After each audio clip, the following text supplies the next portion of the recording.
name's Miranda Birch and I'm going to be your host for today. And just as a start, it's not going to be a surprise if I say we're living in a volatile, complex, difficult world that seems to be changing at breakneck speed, not every day, but just every hour. And of course, that's affecting you and the organizations that you work with. And I guess against this backdrop, the principles and the themes underpinning team coaching, things like presence, heightened awareness, conversation, listening, relationships, and I've only named a few of them, those things I think are more needed than ever in the world today. So it really is brilliant having you all here to celebrate a new edition of a book that I think is going to advance the cause of the team community, team coaching community, not just because it adds to your body of knowledge, but it will support you wherever you are in your team coaching journey. And I'm guessing with lots of waving going on that you already know Georgina and Allard, and that is fantastic. And you may have started your journey already. But if you're completely new to it and just curious about it, that book will also support you. And if your relationship with teams is slightly different, maybe you're in HR or you're a team sponsor, you're also really welcome. So it's lovely to have you here. As I said, I'm Miranda Birch. I'm going to be your host for the next 60 minutes. And I'm welcoming you to the launch, as you know, of the second edition of The Art of Mastering Team Coaching, apparently an emergent approach to unleashing the potential of teams. I say it's a launch, but actually it's more, and this probably won't surprise you if you know Georgina and Allard, it's more of an enriching learning space today. So in the next 58 minutes or so, you'll get a behind the scenes look at the book. You'll be able to explore some of the themes behind it in more depth and join in the conversation about the future of team coaching as well. And you can contribute right now if you want to, if you've got thoughts already, or you want to celebrate and congratulate Georgina, you can do that in the chat. Or if you feel so minded, you can jump on camera and ask Georgina and her two guests directly, because we have two other leading voices in the team coaching world. We have Bennett Bratt, who is a speaker, writer, coach. Give us a wave, Bennett, if you're so on this massive screen, people can recognize you. A writer, founder of Team Elements, also an author of The Team Discovered. And there's another book in the pipeline, but I won't spoil that story for now, but it's very exciting. And also Dorothy Siminovitch, who is also a writer, a speaker, Gestaltist. Give us a wave, Dorothy. And someone who also is a founder and author of a Gestalt coaching primer, also in its second edition, I think. It's obviously a pattern. Also Gestalt Coaching Works and Gestalt Coaching Training Program, or Gestalt Training Program, where you are currently at the moment in Istanbul, in Turkey. So thank you both for joining us, and thank you all for being part of this very special hour. So I think because we're quite limited for time, because I don't think 60 minutes necessarily cuts it, but it's going to have to do. Let's start with Georgina and finding out more about your book. And first of all, congratulations. You deserve a round of applause already, I feel. But well done. Yeah, thank you. I appreciate That's brilliant. I can say it was definitely harder than I imagined. I think in some ways, writing the second edition, I found harder than the first because I kept getting lost in the woods. So I was so glad to finally get it done, you know, hit the button. It's in paper. Send it to the publisher. It's yours. No, yeah. Fantastic. So I imagine a lot of people have read the first edition already, but some of them won't. So just as a broad overview, how does the second edition build on the first? You know, I'm a practitioner at heart, and so is our faculty. We're all out there practicing all the time and learning, observing, reflecting, learning more about what seems to have the most impact in team coaching. And that's what I wanted to bring to life, you know. And since then, research has come out, like our head of research, Dr. Sebastian Fox, he's talked about emergence, and he's looked at what's most effective in team coaching. Out of all the things we do, what really creates the most affect, and it's working emergently, working without concrete goals at the start. So I wanted to bring that forward more. I think that in the first edition, I was assuming that many readers would be perhaps beginner team coaches, starting out as one-to-one, maybe trained as one-to-one coaches, and then wanting to evolve into team coaching. Now, many people in the world have done some form of team coaching training, or out there practicing. So I wanted to take it a bit further and say there's other books where you can get the more basics. What's the structure of a team coaching program look like, and so on. But I wanted to take it deeper into where the work gets a bit more edgy, where it gets a bit more messy, a bit more tricky, beyond the perfect running order that it can look like when you convert something into a system or into a methodology or approach. It makes it look far too tidy and quite different from how the reality of team coaching actually usually unfolds. Is that why you call it the art rather than a science? Is it that in the moment? I suppose it's around emergent, isn't it? Yeah. Mastering it in the moment. Yes, it is, Miranda. There's other authors that cleverly write about the art and science. And I think that's great. In the end, we need to combine.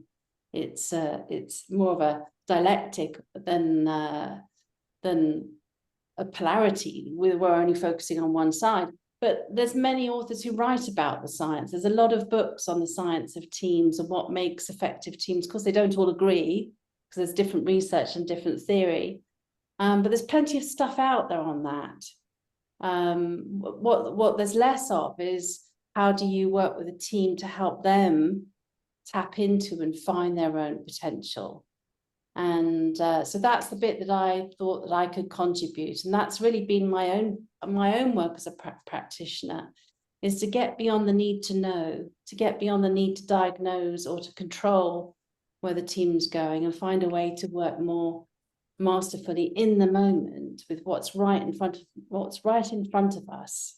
Oftentimes, I think we overcomplicate things as team coaches, and bring in a huge rucksack full of tools and theories and models to kind of support us to be in the room.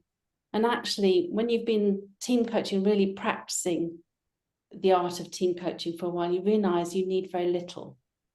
You need a sort of pencil sketch on a piece of paper to start with, not the whole colouring, painting by dots sort of thing. You don't need it all laid out for you. That can get in the way. It must be scary for some people, particularly as 2 answers ago you were talking about when it gets really messy and edgy. Yeah. How do you help people through that, and how will the book help people through that? That's such a brilliant question, because I think a lot of books out there try to equip people with tools. Here's the stuff you can process a team through. Here's an exercise. Here's an activity. And whilst they're useful, they don't focus on the practitioner. And to really be competent and to develop yourself as a team coach, a lot of the work is on us. And I'm sure Dorothy will talk about this a bit later. But our own capacity to be aware, to generate awareness, and to be present to really what's here in the here and now. It sounds simple, but we get in our own way because we get triggered. We have a high need to perform. We want to deliver value. We carry around all this stuff in our heads and in our hearts that can cloud the way forward. So in a way, a lot of the work that's needed is on ourselves. And so I include that in the book as well. Obviously, the practice, actually putting that into practice, is really important. So can you give me an example of sort of a practical exercise? For example, I don't know if you're going into a room and the team could be edgy.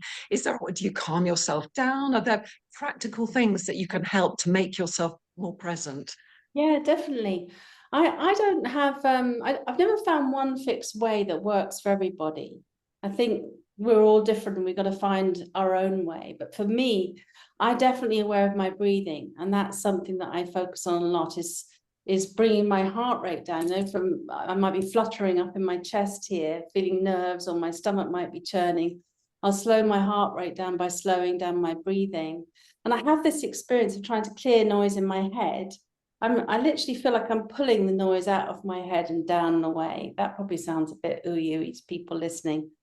But it is a practice of centering myself, grounding myself. Right now I'm doing it, I'm standing and I've got my feet evenly on the ground. I'm conscious of where my weight is balanced on my feet. I'm not looking at paperwork or trying to follow something or follow a script. I'm very present here with you. I'm regulating my heart rate. It's, you know, it's not that difficult stuff to do, but it does take that focus on self and learning what activates us and what helps us regulate our own nervous systems. So that whole physicality and awareness obviously is a big part of emergent working. Are there other things that the book taps into perhaps in more depth than the first edition did? Yeah, well, you know, a big thing is if you're going to work emergently, you can't work without any frame, because we all carry with us as humans a way of making sense of the world, you know, a belief system, a worldview. And our own worldview may or may not be helpful to the team. You know, if I have preference, like, let's say, I like, I'm anti-authoritarian. So I like to equalize power. I like decisions to be made by consensus. If I'm not aware of my own biases, I can impose that on the team. So I'm trying to make the team to operate in my own model. So without that, what framework or what lens do I look through to see the team and help the team see themselves? And this is where having a way of generating awareness that is born from the team and works from the team's frame of reference, I find incredibly helpful. So instead of, for example, working with a team, observing them, making some notes about my own observations, and then sharing back that diagnosis, which is where some practitioners like to work. So I'm sort of in my medical white coat with my clipboard, critiquing or diagnosing what the problems might be with the team, that sort of thing. I'm working with the team to allow their normal patterns to show up. Whether they're functional or dysfunctional, it doesn't matter, but what's their normal way of working without me trying to change that? And then to heighten their awareness around it. So I might do that by saying, for example, what do you notice is happening right now? What else do you notice? How does that feel being in this team right now? Where do you notice your energy's at? So it's taking their awareness into the here and now. They start to notice patterns. You know, teams and humans are quite sophisticated, I think, at noticing patterns. They'll say, oh, we're all over the place, we're talking over each other, where I've been talking a lot and somebody else hasn't had a chance to speak. And that will come out if we're holding a space where the invitation is to become more aware. Where it comes out less is when we're channeling their energy, when we say to them, right, go to 4 different flip charts around the room, that group, write up what goals you want for the session, that group, work up how you want to work together. Then we're directing the energy and we're not working in the here and now with the natural energy of the team. We're almost trying to mold them into something from the start. So it's a different set of philosophical assumptions, a different belief about how change happens, about how growth and learning happens, that informs our approach. And that's what I've tried to bring forward in the book, is what does that, you know, it can sound a bit mysterious, can't it? It's much easier to understand something when you go step 1, step 2, step 3. It can sound a bit mysterious, but there is a way of, you know, a compass and a map so that you can navigate the territory, and it's learning about that compass and the map. It's about the journey towards mastery. And just a quick reminder, if any questions are bubbling up in your head, I can see everybody listening really intently. But if you have any questions or you want to share your own experience of going on this journey, please pop them in the chat and we will, you know, grab you later. But just before I also go to Dorothy and Bennett, it's a progress towards mastery. Do you feel you've mastered it, or is this more about the journey than the goal? No, I haven't mastered it. But I found that very helpful. hearing you ask me that question, because the it is always changing. You know, this is the thing that I think some research tries to codify a team and norm it and make it, and Bennett can talk about this more eloquently than I can. But try to typify it into a fixed state, something that can be measured and diagnosed. But when you think about it, most research might be 20 teams, 100 teams, or whatever. But think about all the different contexts and types of teams there are. I'm not convinced there is an ideal team type or an ideal team diagnosis in a particular moment in time.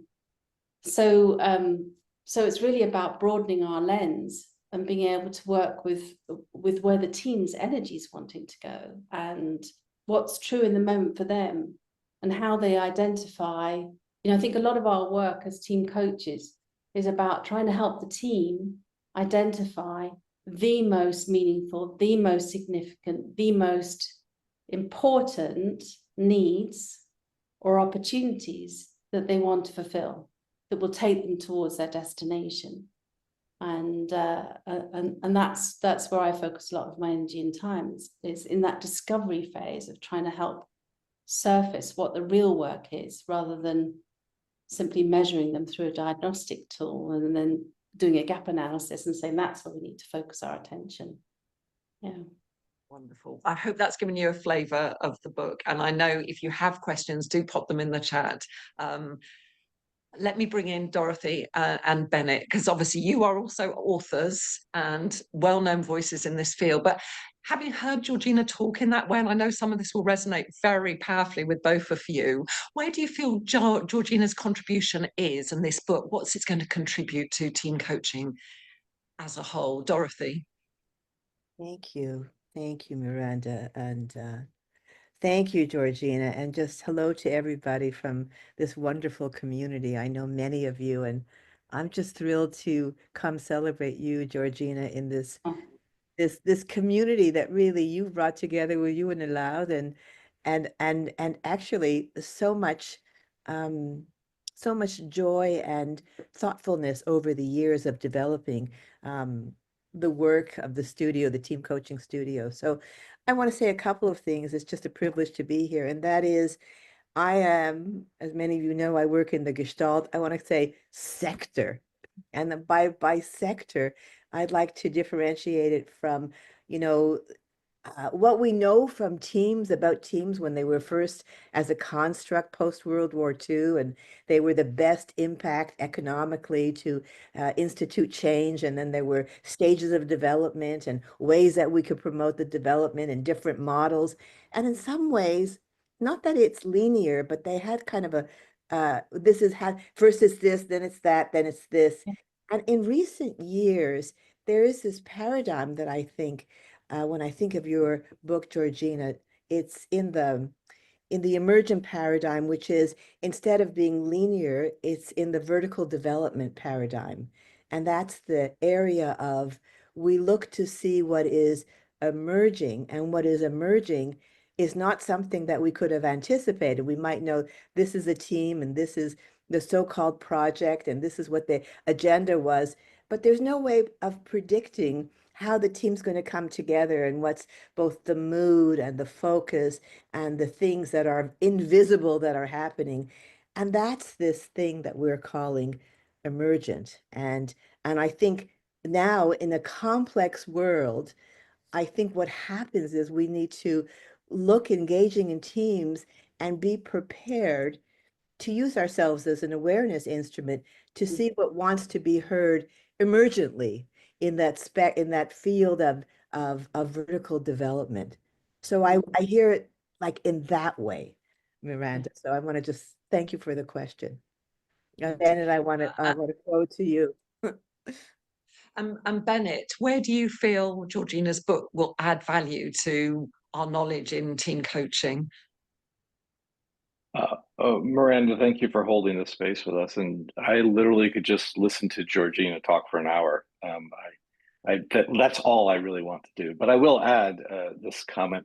I think Georgina's book should be taught at Hogwarts School of Wizardry. I think it's at this level of bringing the deepest wisdom to all of us, and demystifying it while honoring the mystery of this work. I think so much of this, as both of you have said, gets reduced to simple toolkits, and I'm a big fan of simplicity. But I think what we lose along the way when we index way too much into linearity and some obsession with progression towards some ideal state, we lose the mystery of this and the way that we act ineffably with teams and leaders, and how we honor them by seeing them and being with them, and how we can bring the deep wisdom of models and generations of leaders who have thought and have written about this, but bring it with a deep sense of humility and humanity. And I think that's what this book does. I think it's a book that brings us to a place of recognition of this practice, of this profession, of what we try to do. And it does it so eloquently and so pragmatically. So Georgina, I'm a huge fan of the book. And yeah, I think I mentioned to you when we spoke a couple of months ago, I do get every now and then people from around the world reach out, and maybe they've read my book or they heard about the work I do, and they ask, where can they get support in learning this craft of team coaching? And I invariably point them towards the team coaching studio and you and Albert in that community. I think it's I think you offer such a wonderful compendium of ways in which we can do this work. So I'm a big fan. Thank you so much. And just a reminder, please do put your questions in the chat. And at this point, I'm just going to reach out to Allard de Jong, who is part of the senior faculty at Team Coaching Studio and also director. And Allard, I think there have been some questions to do with the book, haven't there? A special occasion today because I'm not used to hearing my last name on these calls. So thank you, Miranda. So a quick question, really, George, is where can people buy the book? Does it have to be from Jeff Bezos, or can we get it somewhere else, please? Maybe from you directly. I don't have any stock. This is my stock. I like to travel lightly, and my lesson from the last book was not to keep a lot on my shelves, because it's, you know, pack everything up and send things around the world. I'm not the best at doing that, but it's obviously you can get it from Amazon, you can get it from Barnes and Noble, and I've just been delivered. I'll wait, so I have a bit of coherence left. Good. You can get it from Waterstones, various bookshops, and it should be available on Kindle and on an audio version, although I'm not sure if that's out yet. It's out, or it's just kind of, I should have checked. Sandy is signaling that she It's out. was signaling she out, really enjoyed. Yeah. And thank you for narrating yourself. Amazing. Yeah. And here's okay, and this question is going to take a bit more time, I think, to answer. Is it's about the assumptions behind the emergent approach versus the assumptions that may hide behind a more diagnostic or fixed approach. Can you say a little bit more about what assumptions you're working on? Yeah, and these assumptions are really inform all of our approach at the Team Coaching Studio, even though all of our faculty and every practitioner will have their own set of assumptions and nuances, and that, you know, that's fantastic. So it isn't saying this is the rule book, but I believe that teams are not problems to be solved. They're full of potential, and the work that teams do is complex, challenging, and even more so, you know, it just keeps getting more and more complex and difficult. I believe that many teams are formed without much consideration. You know, people are thrown together and somebody is thrown into a team leader role, often without much support. You know, they might be a subject matter expert, accountant, a marketing person, or whatever, and they're given very little support in leading a team. And so people are creatively adjusting to how might I get the best out of this team, and I think they deserve and need some support in that. There is a whole body of work around how leaders can get more out of teams and how they can serve teams better. So I don't see the teams are broken. I do feel there's plenty that teams can learn, and there's a lot of untapped potential. When we look at some of the research that comes out into team effectiveness, this, Al, so much of the research says that less than 20% of teams, some research says less than 10% of teams are actually effective. And yet every organization is structured into teams. There are literally millions of teams in the world. So it's a lot of loss of productivity and performance potential, but perhaps also well-being, because being a team member in a team that isn't functioning well can be quite stressful and cost a lot of energy just to survive in a team. And then there's a belief around how change happens.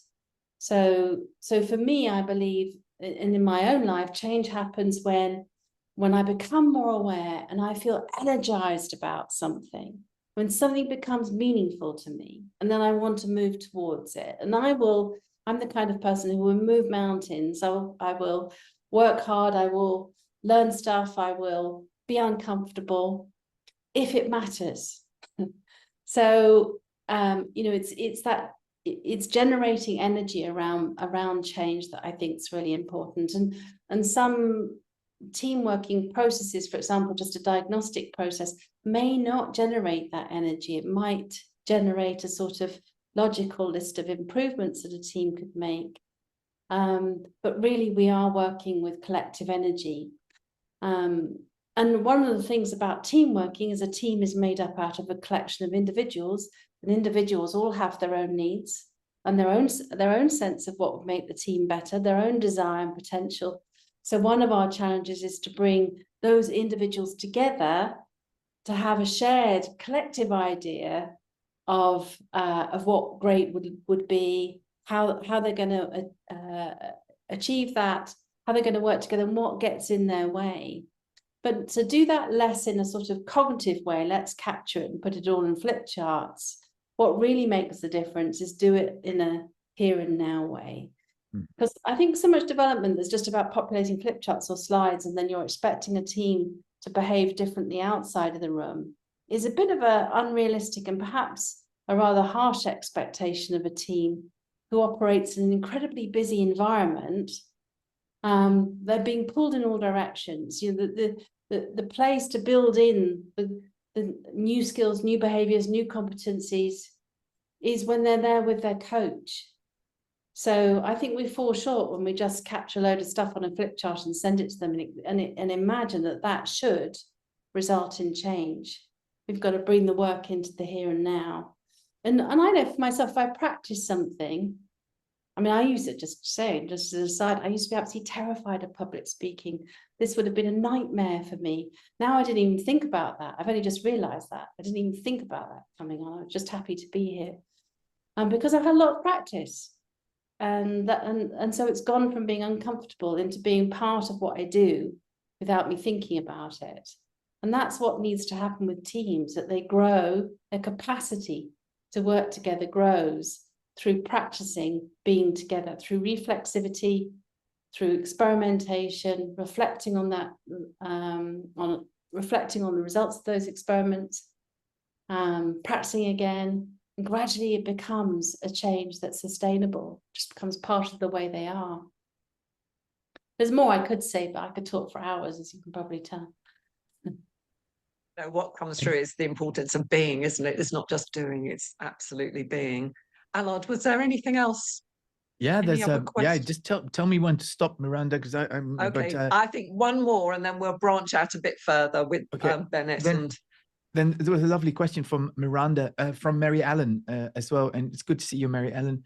Did you want to ask the question yourself, perhaps, Mary Ellen? Just come off mute, it's absolutely fine, or do you want me to ask it?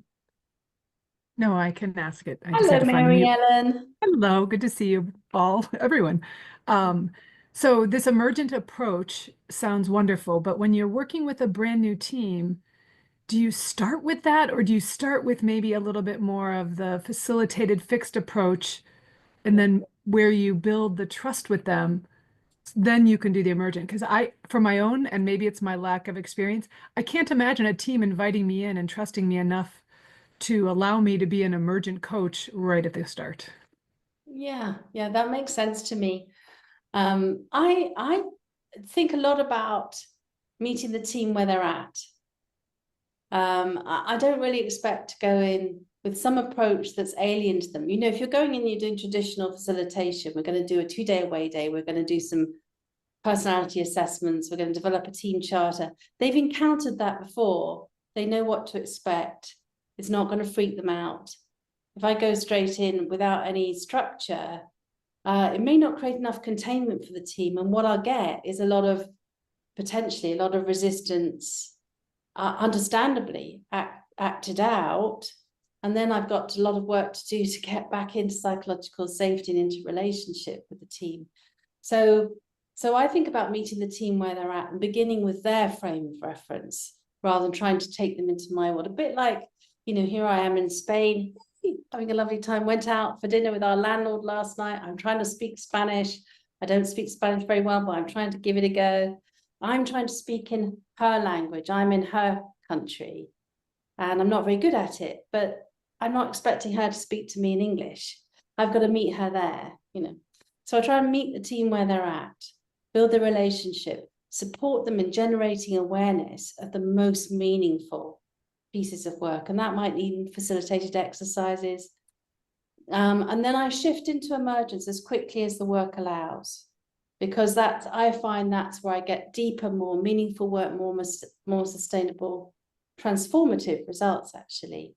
So it's a combination. It's not an either or, it's a combination. It's a really smart question. I'm really glad you asked that, because I think many of us have jumped too quickly into emergence and freaked out the team and had to go back and regain some ground. It's all part of the learning. Some structure to bring them together and then open the opportunity for emergent. That makes sense to me. Yes, absolutely. Yeah. Really, really interesting. Thank you so much, Mary Ellen. So I'm now going to bring in Dorothy and Bennett just to drill a bit deeper into some of the key themes of the book. And obviously, we're getting a really good sense of emergent and what it means in the moment. And I know Georgina was talking about, you know, no team is the same. You can't master it because the team will be different every second under different circumstances. And that brings me, Bennett, to you, and a term that you use, ecological fallacy, and I'm really intrigued to unpick that a little bit, especially the ecological bit. Can you talk us through that? Because I think that chimes a bit with what Georgina was saying earlier. Yeah, thank you, Miranda. I think context is so important. And when we join a team as a coach, we come with our own embedded assumptions.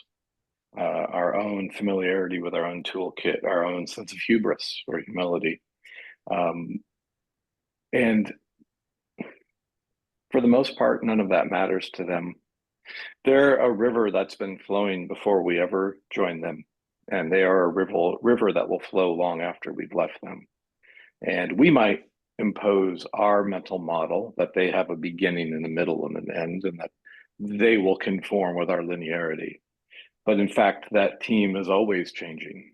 There will be, if I work with a team for 6 months and I see them episodically, let's say we do a one day a month offsite for 6 months. During that 1 month, they will have changed and their context will have changed. And so when I return to them, if I'm lazy, I will assume that those conversations are just as when I had just done a checkout a month ago. But in fact, somebody left the team, somebody joined the team, their budgets were changed. There's new policy they have to deal with. Their competitors have changed, technology has changed. And where I end on this topic is that to honor them and to honor this work, I must return to them, seeing them anew. And in fact, I will have changed, yeah, as the service provider in this sense. I too will have changed my own biases. So to return to them with at least desire to believe that they are new. So this comes to the point of the fallacy. So often in society, there's two fallacies that are at play. One is the ecological fallacy, and the other is the faulty generalization fallacy, logical fallacies. Faulty generalization just says, hey, if I've met one or two of you, I could probably generalize to all of us. So if I looked at the screen and I said, most team coaches are women, so everybody on this call must be a woman. That's a hasty generalization. It's a logical fallacy, and it's just objectively not true. And conversely, the ecological fallacy is if I look at I'm sorry, I actually got those backwards. If I look at one team coach and I say, oh, Georgina's a woman, then I say, well, all coaches must be women. That's a generalization. Conversely, if I go talk to 1,000 coaches and I see that most of them are women, and I say, well, any coach I bump into will be a woman. That's the ecological fallacy. So going from very broad assumptions about teams, let's say, I've worked with teams in Fortune 100 companies. They all kind of work this way. They all think this way. They're driven by these pressures. They care about these things. They will or won't react well to these techniques. And then I go to a new team and I say, because I've worked with teams, then this one team will behave like those other teams. And therefore, I have to modulate myself to meet them. That's the ecological fallacy. And I think we use it as shorthand, and I think we use it because we're often under time pressure. And I think it's a lot of work to stop and see and know and hear a team. But I think when we want to engage with dialogue and work with them in emergence in highly complex contexts, I would rather err on the side of slowing down and seeing and knowing them as unique individuals, diverse individuals, and a unique and diverse team. And rather than make assumptions that all teams go through 7 phases or they will follow this linear narrative arc. They may, but I prefer, like, we should not trade. Logical fallacy should not be our calling card. And I think that we have to do our work to see them as wholly unique and index more towards that side. That then fosters their emergence. Then they don't have to jump through our hoops of what effectiveness means. They get to tell their story about their growing effectiveness and how that will help them adapt in a complex world. Yes, and that brings us back as well to something that Georgina was saying, that to do that, of course, you do have to be present. You have to be really aware. So if I can bring in Dorothy now, because I know that sort of heightened awareness is part of the presence. Dorothy, how important is presence in relation to team coaching from your point of view and what you've experienced?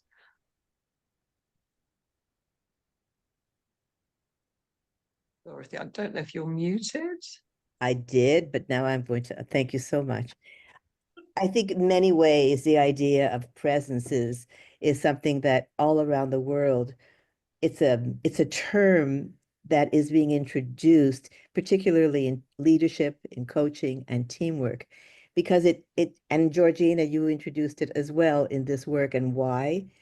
Because I do think that when we talk about linearity, it means we need to know the territory. And the territory is, what do groups look like at the beginning, and sometimes as they develop, and how do we close a group? There's certain predictable things about that we could know. But to be present means to use yourself as an instrument, that you pick up the data of the moment of what is happening. And through your recognition of what do I notice happening amongst people in the group, and within myself, what kind of cues do I get? Oh, this feels important, between our inner scanning and our outer scanning of what we pick up around group members and the kind of consensus of emergence of the issues in the group.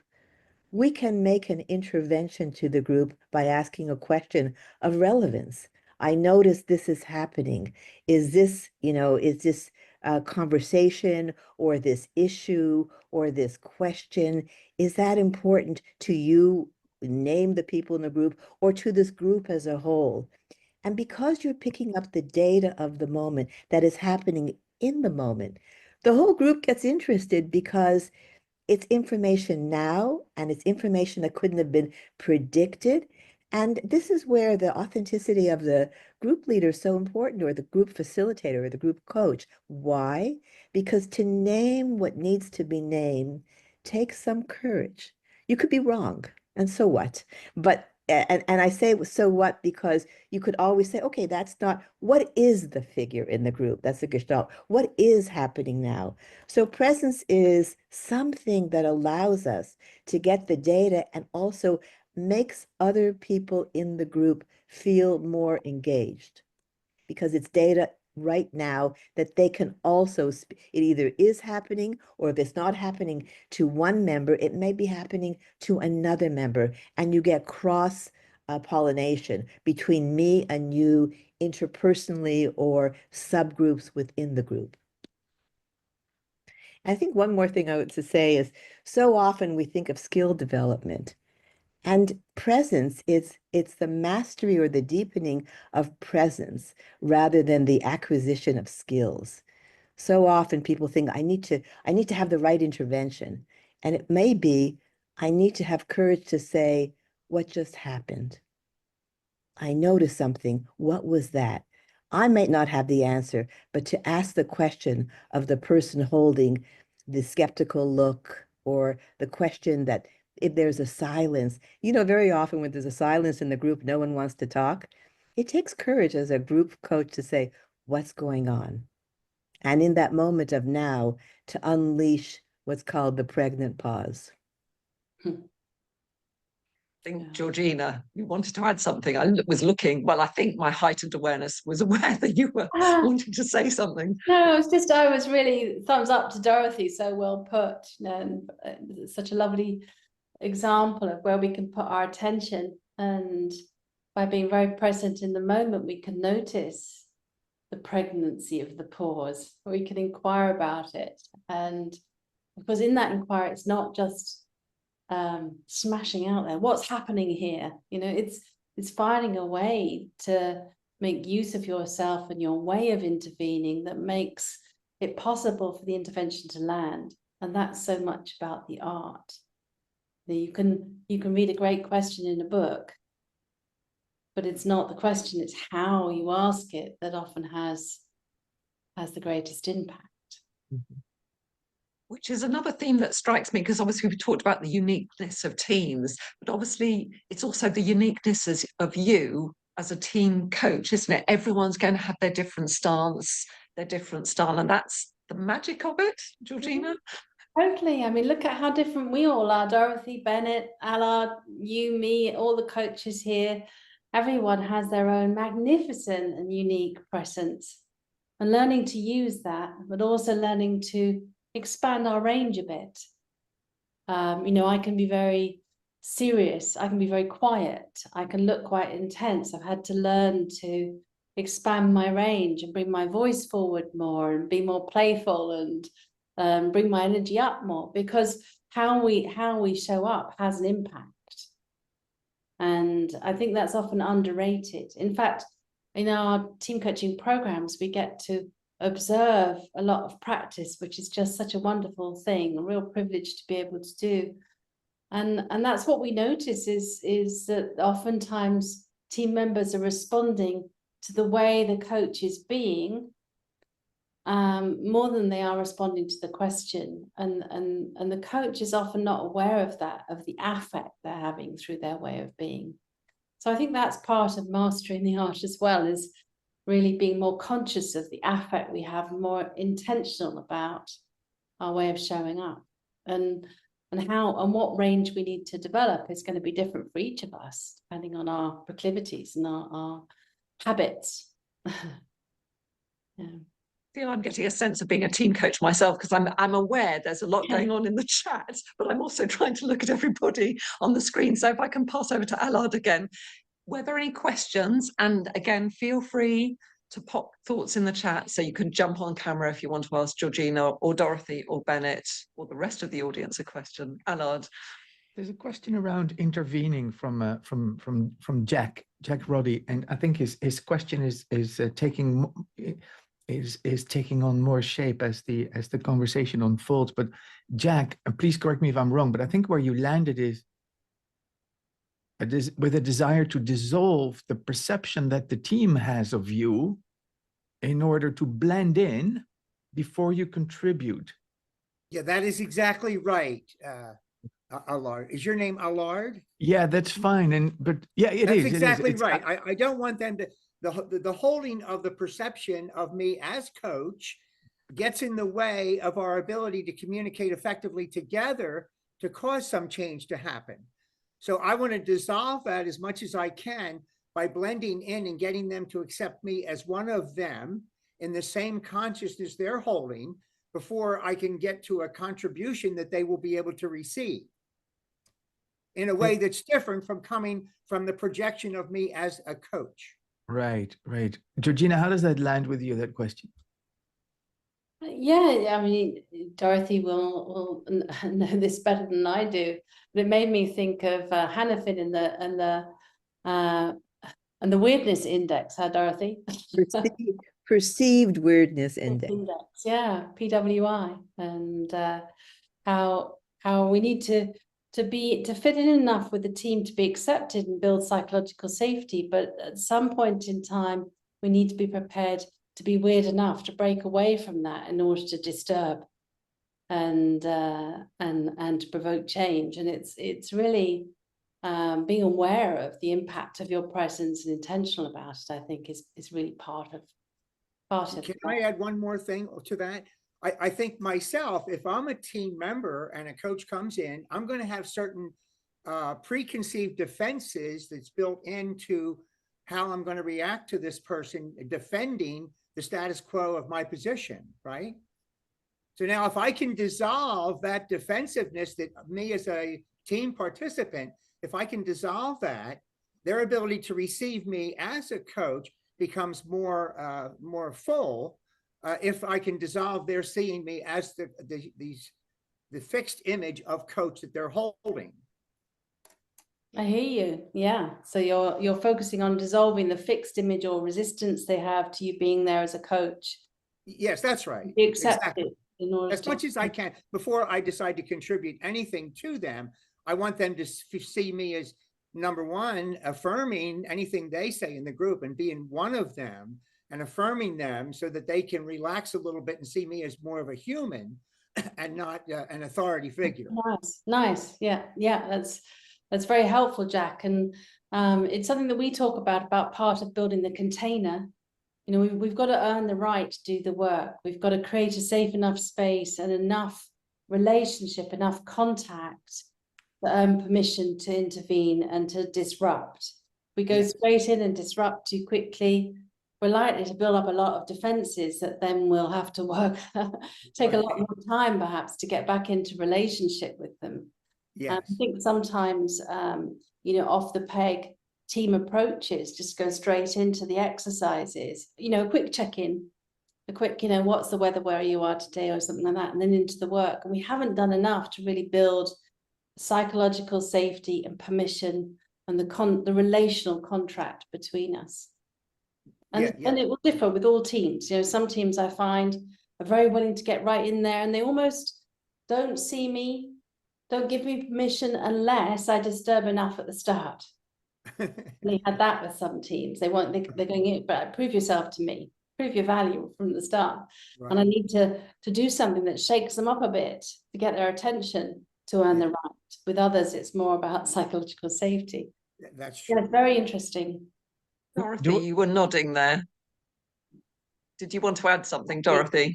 Oh, well, I was just thinking actually, Jack, and listening to Georgina respond to you, and that is paradoxically very often it's just really introducing ourselves in the fullness of our identity that is the biggest contribution to safety, because it's the authenticity of me being me that allows you to approach me, and nothing I can do will change your experience of me unless I really present myself in my, you know, in my true presence to you, because that's the truth.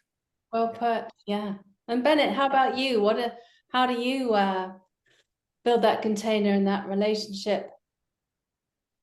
What are your views? Yeah, I tend to do a lot of work with or have a lot of conversations with individual team members beforehand so that I can get to know and see and hear them first. And they can get to know and see and hear me. I think, I remember the story from a long time ago. There was a gentleman who was a photographer, and he was very famous at being a photographer in boxing rings and pugilism. And one of the things he said was, nobody really acts like a true boxer in a boxing ring until I'm invisible. And so then they'll be themselves. And I think that's one bookend of this experience as a coach. Another is when I'm my full self, when I'm in a kind of a flow state with a team, I have limited perception of myself because I'm so much in our dialogue and so much in the team. What is emerging and the body language and the tone of voice and perhaps an agenda and the mix of dialogic and diagnostic things going on, that I think it almost has, I think I'm not even aware of my own importance in that ecosystem at that moment. And I have to trust it. And I think that comes by mastering the craft or the art of this work. And I perhaps don't have a simple answer to this really complex topic, but I love the points being made. Wonderful. So we have about 7 minutes left. If there are other questions, Alod, was there anything else in the chat? Yes. Yeah, and I think Georgina is going to like this one because I forgot the name of the person who brought it up. Barry shares a quote from Bill O'Brien: "The success of an intervention depends on the interior condition of the intervener." And that's a quote, Georgina, that you're fond of using as well. And so there's a double question here. Do you agree? But we already know that you agree. But do you have any tips on how we may develop that interior condition? Yeah, thanks, Al and Barry. It's a quote that I think I discovered from Bill Isaacs and The Art of Dialogue, or Dialogue and the Art of Thinking Together, and Otto Scharmer's work, which is also very well worth exploring for those who are interested in team coaching. And it struck me, you know, why it was so profound is sometimes people say something that's so beautifully eloquent, isn't it? So simple. And you think, gosh, wouldn't I love to come out with something like that? The success of an intervention is down to the interior conditions of the intervener. And I think that's so much about what my journey has been as a team coach, is learning to manage my own interior conditions. When I started out, I wanted to have the right model, the right theory, the right tool. I wanted to have it all pinned down. I wanted to feel in control. I think what I realized was I was afraid that I wasn't going to offer enough value, and I wanted to offer value. I wanted to perform. I wanted to get great happy sheets and for it to have a wow impact, you know. But as you can listen to me talk there was so much I in there, wasn't there? So many of my needs in there. And a lot of what I was doing was really trying to shore up my performative needs. And as I worked on myself over the years, so I've really worked on calming down that anxiety in myself, the need to armor up in a way, which is what I realized I was doing, and to be more grounded and more working in the present moment. And I think it's really happened through practice, through some successes along the way. You know, it's really great when you do a session with a team and you have the courage to work more emergently, and finally magic starts to happen, you know, beyond anything you've experienced before when you try and control it, because the magic comes from having a life of its own. It's being really meaningful. It's generative. It's not something that we could have imagined would happen because it wasn't prescribed beforehand. And when you have that real beautiful experience, when the magic happens, and it does time and time again when you learn this work, then it's affirmative, isn't it? And it confirms back to me, okay, I can relax, I can let go. I can let go of my need to be brilliant and to perform, to be amazing, to be an expert, to be. And I think that's one of our challenges generally in life, not just in team coaching, is perhaps all the work of the 80s and 90s, awaken the giant within, you know, be amazing, you can achieve what you want in the world, has put so much focus on the I and the need for the I to perform that can mask where the real work is, which is in a more humble state, really, a more humble inquiry. So you know, coaches can approach it at a philosophy and stance. You know, think about what your relationship is with change, how change happens.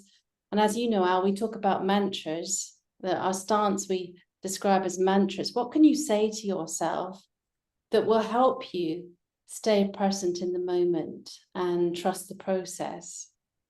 I say to myself a lot, trust the process. It's all data. Is there work to do? Isn't this amazing? You know, even if it's really difficult, I'll look at it with wonder and go, wow, this is amazing. We're really working here. And sometimes the more difficult it gets, whereas I used to experience more tension, I now experience more wonder. Wow, you know, this real feeling of we're actually in the mess, doing the work. The heat's up. We're right in contact with the most meaningful piece of work. And then that affirms to me, and then I soothe myself again. And it's an ongoing process. And over the years, it's like a muscle that's well developed, that you just realize that you've done a team coaching session and that anxiety or need to perform or be something has gone. You can just be. And so nobody, nobody, as far as I know, gets it overnight, but I expect those who have inner development practices, are more likely to develop that capacity sooner. And Dorothy talked about vertical development earlier on. And I agree with you, Dorothy, that so, you know, when we talk about development, so often people want the next tool or skill. And so little investment goes into ourselves. I mean, a little bit of a soapbox here. I'm just horrified that to get accredited as a coach, you don't have to do any work on yourself. And yet it's that work on yourself, which is what gives you the capacity to be a much more effective practitioner and intervener. Beautiful.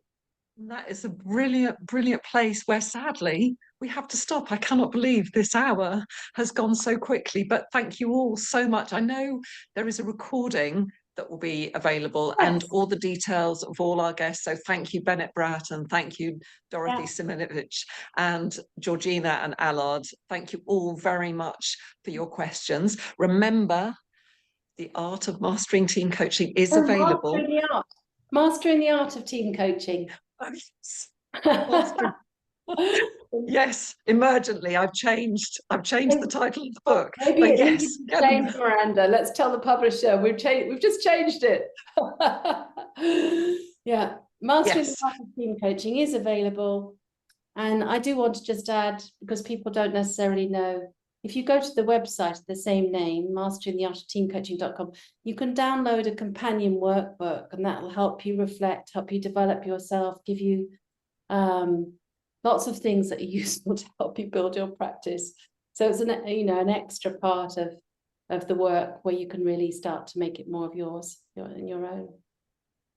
So lots and lots of practical advice to help you master the whole thing.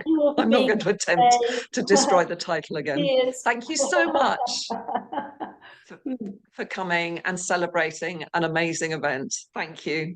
Thank you. Thank you so much. This was fabulous. Everybody.